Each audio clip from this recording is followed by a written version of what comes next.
Hi, my name is Justin Caravoulias. I am the Consignment Director for Action Figures and Toys here at Heritage Auctions. And today I am joined by Jacob Miles. Thank you for joining us today. He is the CEO of Map Digital Network. And in the context of our conversation today, which is going to be about Rocket-Firing Boba Fett, he was actually an engineer at Kenner during this Kenner Star Wars years. He was actually there for 10 years, from 1975 to 1985, and worked in engineering. And welcome, Jacob. Thank you very much for being with us today.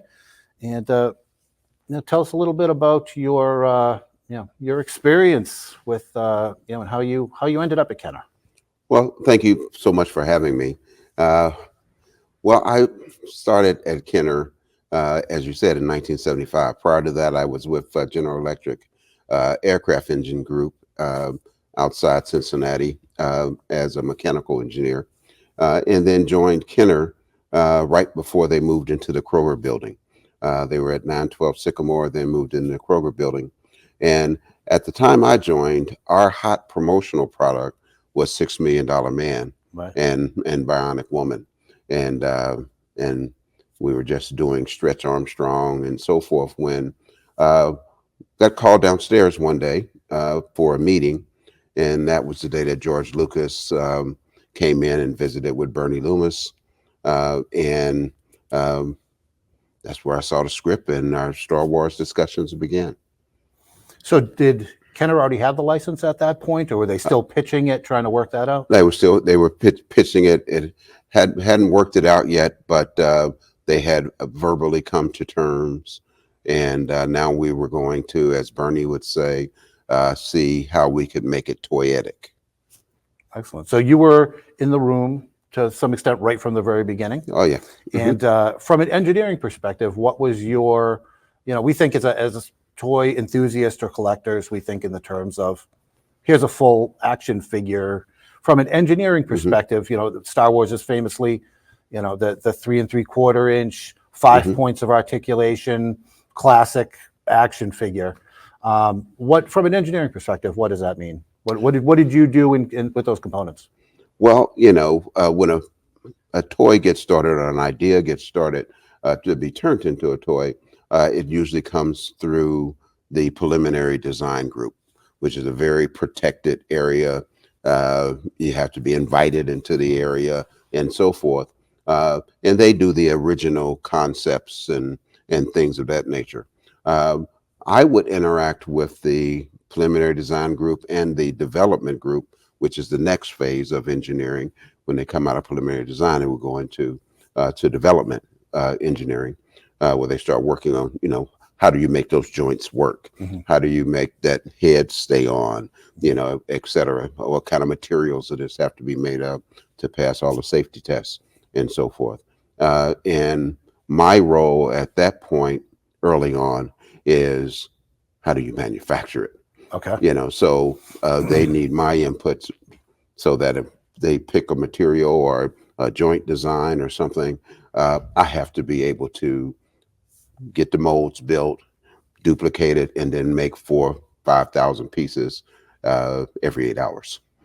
So you came from, you worked on $6 Million Man before. Yes. Which was a larger but more articulated figure.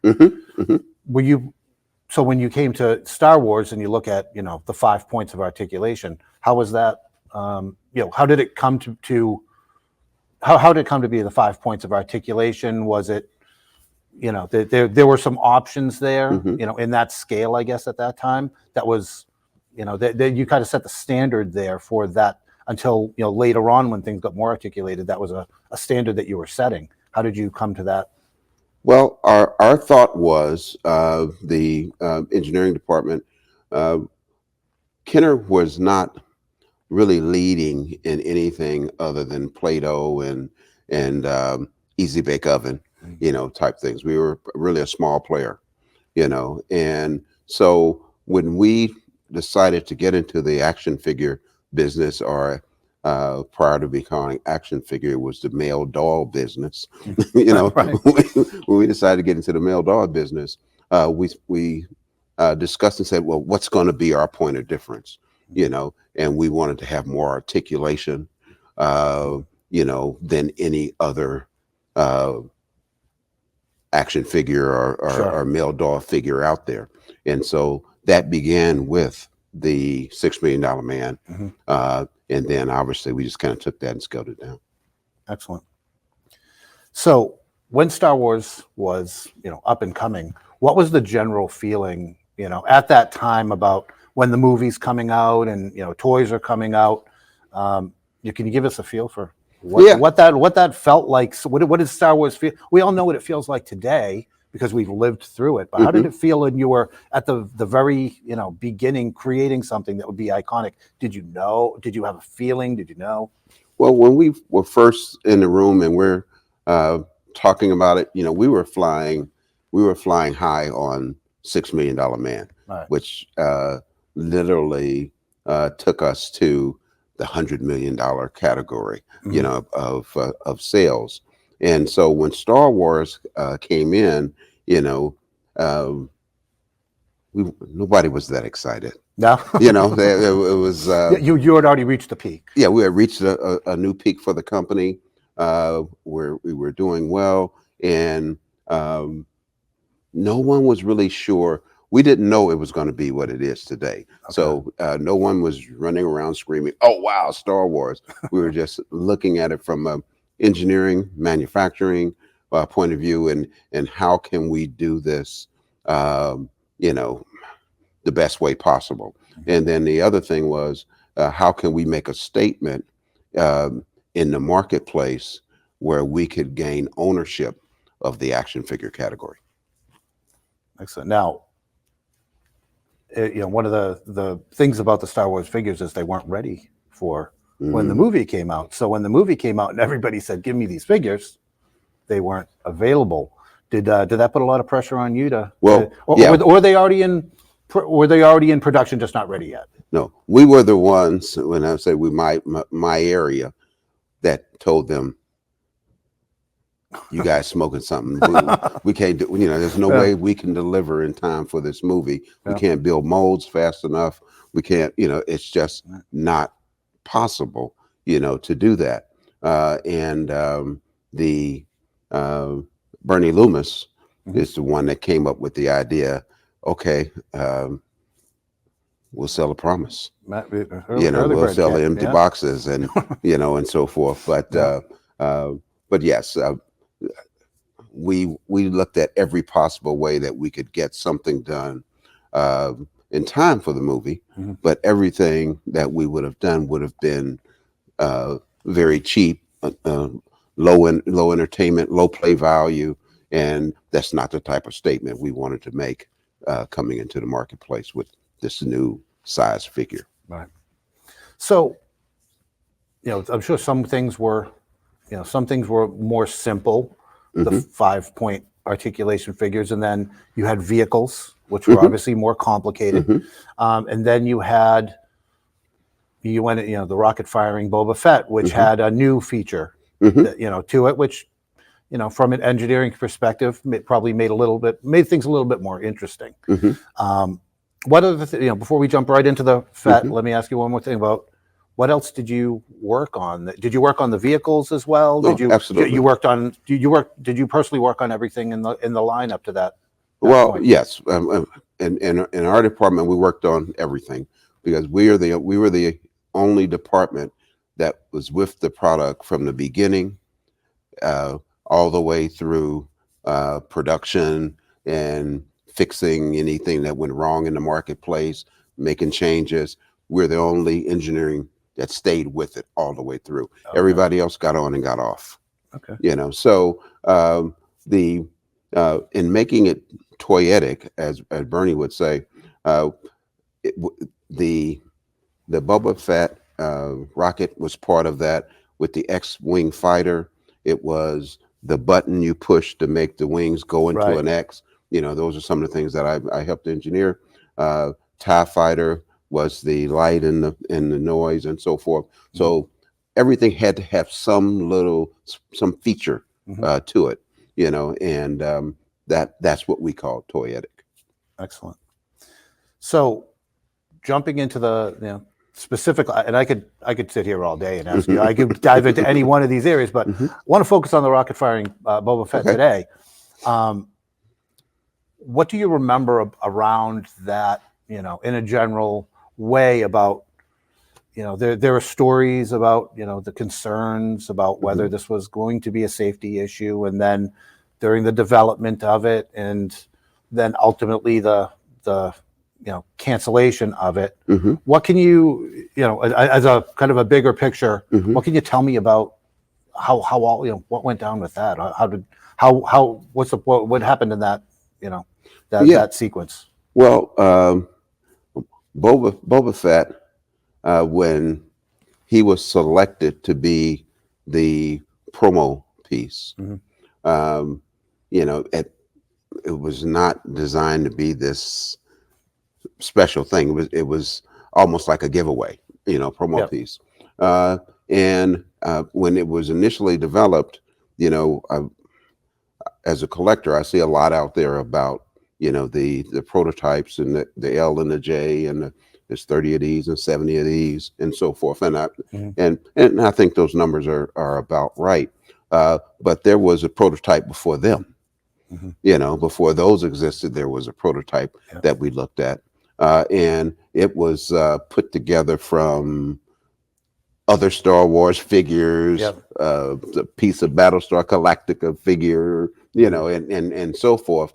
And that was the first prototype that was shown to us and shown to marketing before we got to the other ones, as we were rushing to try and get something done, mainly due to the cartoon, the holiday special cartoon.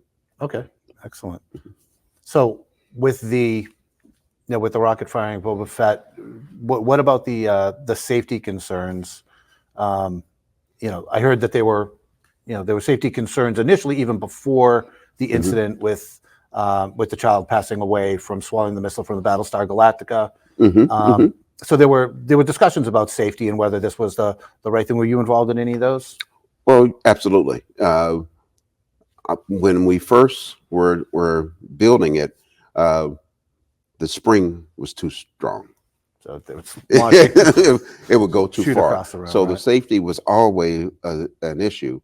And internally, our discussion was that you're destroying it. It needs to shoot out and reach it, right, and be significant. But Carl Wojan, who headed our safety area, was the man on safety in the industry, and so we took that way back to where it just sort of kind of popped out a little bit. But that was all due to safety. Okay.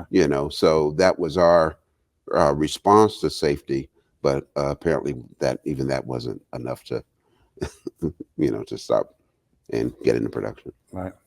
Well, before we go any further, I have Brian Rachfal, who's going to join us in a second, and he is the foremost expert on the rocket-firing Boba Fett of, I will say, people who have not been involved in the production of it, like yourself. And I wanted him to join us today because I think, he's researched this. He's talked to more people. He's been at Star Wars Celebration and put on the expo for information dump about this. And, I've had the pleasure of speaking to him a few times about this.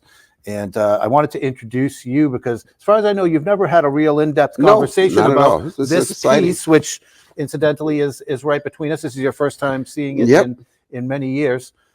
So if Brian can join us here, and Brian, hello, guys. This is Hey, Jacob, Brian. and I know Brian has probably been itching while we were speaking. I love listening to this. Jacob, nice to meet you. Hi. Nice to meet you as well. I am a long-time admirer of your work. Thank you. I loved it when you were talking about how the spring was initially too strong, and my wife can attest to that because I have one of those earlier ones. I think they're proto molds, and I wanted to see how it would latch, and I turned it on its side, and all I heard was this snap. Right. I thought the finger broke, and that thing hit my wife about 3 feet on the finger. Came back about 3 feet on the table, and she's like, Yep. Yeah. Carl, stop um, that. but yeah, the question I wanted to ask you is that when you were working on the molds for these initially, how often did you work with them at Kenner versus where they worked on overseas? Well, during those days, we made all the molds in the U.S. We Oh, hadn't moved the molds overseas yet. So we had a lot of the molds made in Erie, Pennsylvania, uh, and there was a whole area in the U.S. that did dolls, that did molds, and so forth. And then we would take them overseas and then replicate them there. okay. So the initial ones were done here. Yes. Okay, because so when you were working with the first, some of those first shots that are in the marketplace now, those would have been domestically created then, correct? They had been domestically created. They created either in our sample department with aluminum molds The prototype. or in the first production steel molds. Okay, so with the blue-gray L slots, the ones that aren't painted, no copper in the back of the legs, those would have all been created here then? Most of them would have been created here. Yes. Okay, Prototypes would have been here. okay, that's very interesting Well, because and there were several reasons for that. You know, we're very secretive about, what we were doing. And so if you take it and you did your preliminary development and stuff like that in Hong Kong, somebody could see it and copy you because all the toy companies were there, and so forth. So we tried to control it as much here as possible until we were ready for production. Okay, that's very interesting because in the hobby, people seem to think that those first shots would have been created overseas. That answers a big question for me right there. The other question is on just specifically the L's, how many would you have produced as first shots? When you would do a first shot run, would you do just a few hundred? Would you do 1,000? How many what was typical for a first shot run? Well, normally you'd run first shots. You'd run it until you got it right, because you would be tweaking and adjusting the mold. You may be fouling off a little of this, fouling off a little of that, making adjustments until you got it right. So usually it wasn't any more than 200 or 300. Okay, all right. But all of them, obviously, some of them were not a full first shot. The mold didn't fill out, it wasn't vented right, so you got to add a vent, or something like that. So it may not have filled out completely. So it wouldn't have been usable necessarily, but there would have been other first shots. So some of the early ones that have shown, because we have a couple in the hobby, like there's one that's all in yellow, there's one that's multiple colors. So they're shot in not the right colors. So those, am I right in assuming that those have been very early samples that you guys would have worked on? Yes, absolutely. When it comes to the J slot figures, not the L's, but the J's, because those were pretty much the finished product, were those done overseas, or were some of those also created in-house at Kenner? They were done, if they had the copyright and legal on it. Yes. Then it was done overseas. Those were done overseas. Okay.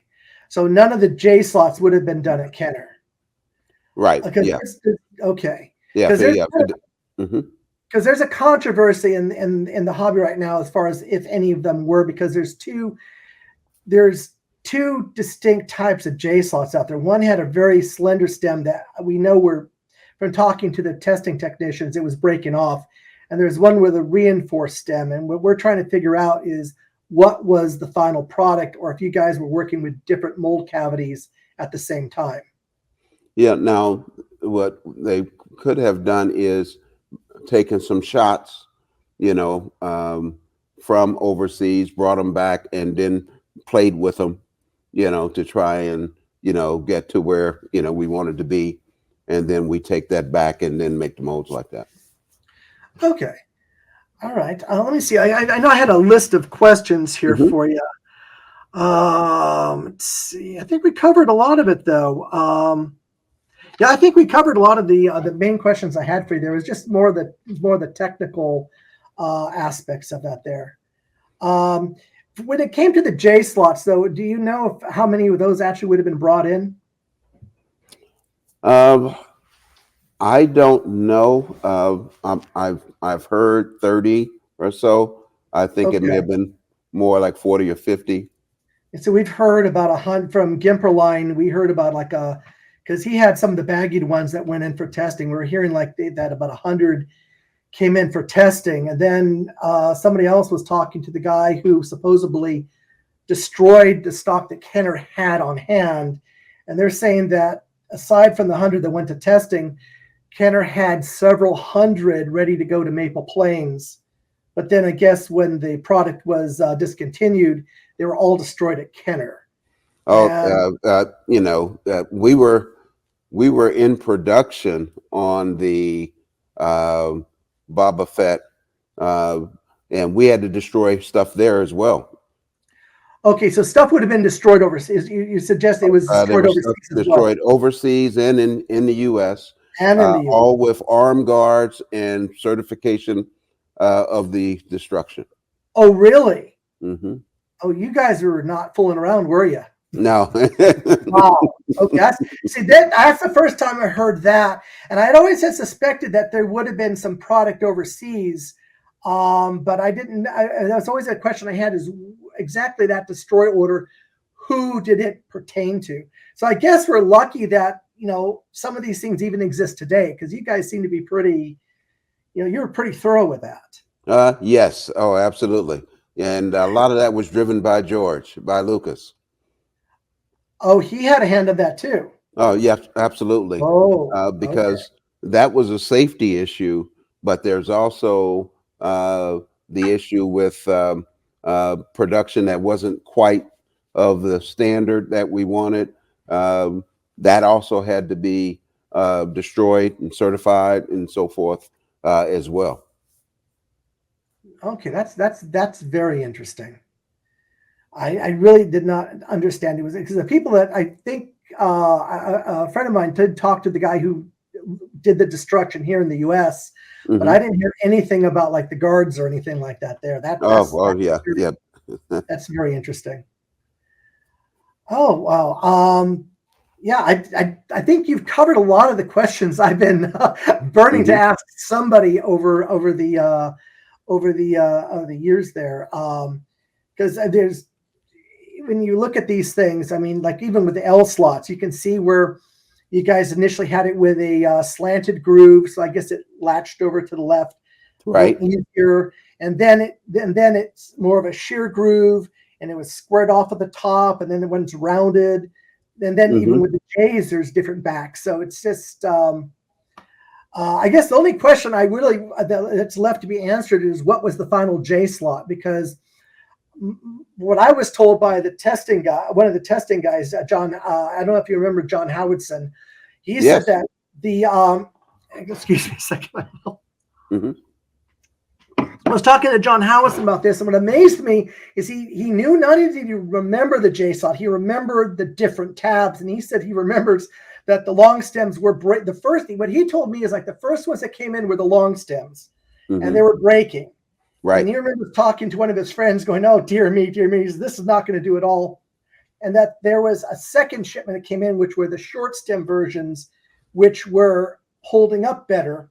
In fact, in the hobby, we've never seen a broken short stem, but that basically they killed the project before they had time to fully test them.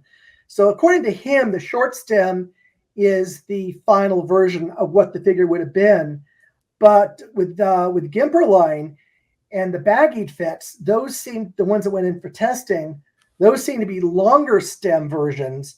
And there's an idea that those might have been the final ones. I mean, is there any way you can weigh in at all to answer this as far as what was the final product? The short stem was the final product. The short stem was?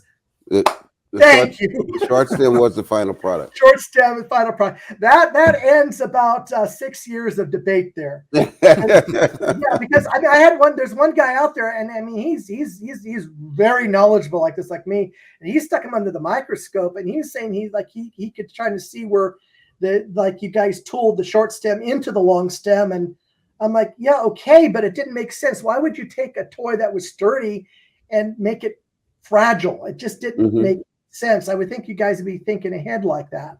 Yeah, so, and anything like that we built, there is a test that we do on pushing it to see if it will break, and it broke. Okay, and then then there's one follow-up question on that as well. Okay, then if the short stems were the final ones produced, why are they the baggied ones that Gimperline had? Those figures are very sharp, very crisp. They're very precisely painted. Would that have been because they were the first ones out of the mold and the masks they were using were fresh? Would that be why they were looking so fresh? Yeah, absolutely. Absolutely. That's what a friend of mine thought. He was very familiar with the production process. He says if they were not looking so crisp at the end, that's because the masks were dirty and there was overspray going on underneath. And that's kind of what I thought. Yeah, what would happen is initially they would be hand painted, but then even in the prototype shop, Rudy Vapp and the guys, eventually, once we start working on masks and so forth for production, we could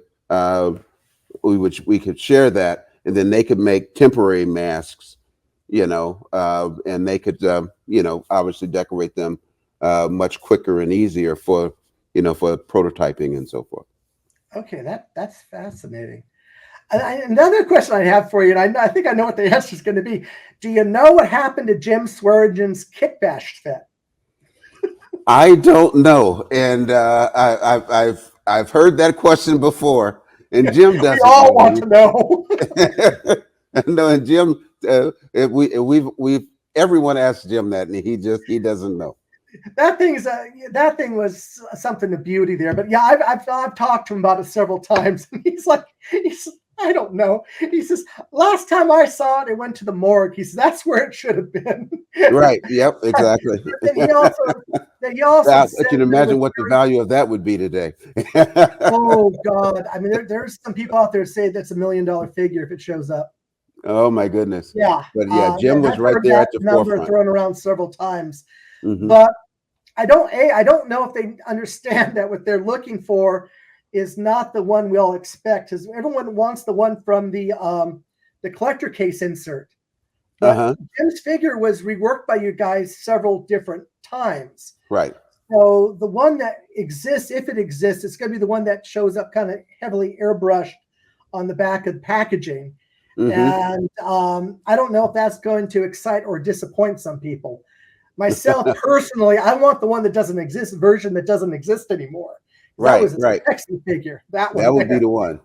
That would be the one. But I know you guys. There was only one, and I know you guys repainted it at least twice. So, but I wish somebody would show up with the piece, even if it's only parts of it, because I know Jim was saying that thing was delicate from the beginning. It was little parts falling off and stuff. So very much so.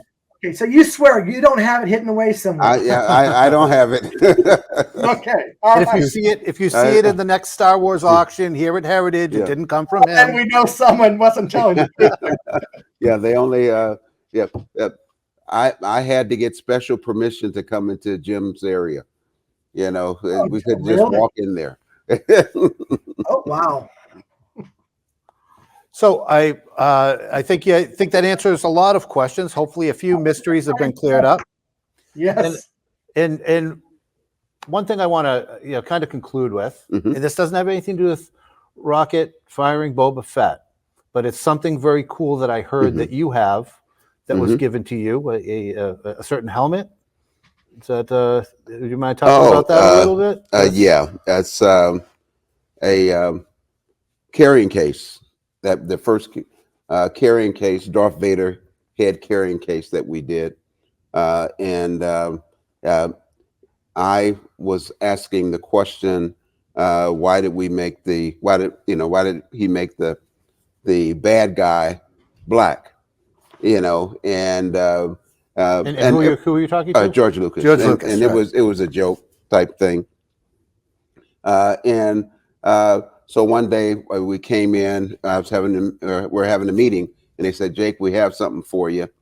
It was a white Darth Vader carrying case, and so it basically was a trial shot that was done without any colorant in it, but done till it was totally complete and perfect, and they gave that to me. So that's my one-off. Yes, very, very unique. I thought that was a very cool story.